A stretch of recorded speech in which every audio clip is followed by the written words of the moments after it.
পিছতেই যে জীৱন আলাসৰ নামিকা ৰঙে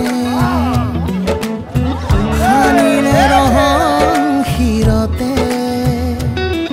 দুহাতে দুহাতত ৰাখি পন দেউতাৰ আশীষত